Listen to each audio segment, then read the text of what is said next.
আজকে অনেকদিন পর সিনচান স্কুলে গিয়েছে। এমনিতে স্কুলে তো যেতেই চায় না, তারপরে অনেক জোর জবরদস্তি করে আজকে স্কুলে পাঠিয়েছে। আরে ওটা একটা আস্ত ফাঁকিবাজ। আরে চপ, তা তো আমি জানি যে ও একটা ফাঁকিবাজ, তার জন্যই তো আজকে অনেক জোর করে পাঠিয়ে দিয়েছি। হ্যাঁ হ্যাঁ, এখন তো দেরি হয়ে গিয়েছে, তাড়াতাড়ি করে আবার আসতে যাও, তা না হলে পরে দেখবা আর স্কুলে যেতে যাবে না। একদম ঠিক কথা বলেছিস। আমাদের সিনচানের স্কুল ছুটি হয়ে যায় দুপুর 12টার মধ্যে, আর সেখানে এখন বেজে গেছে বিকাল 4টা।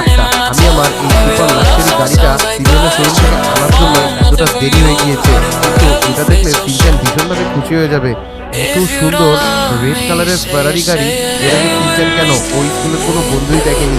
আজকে তো সিনচানকে দারুণ একটা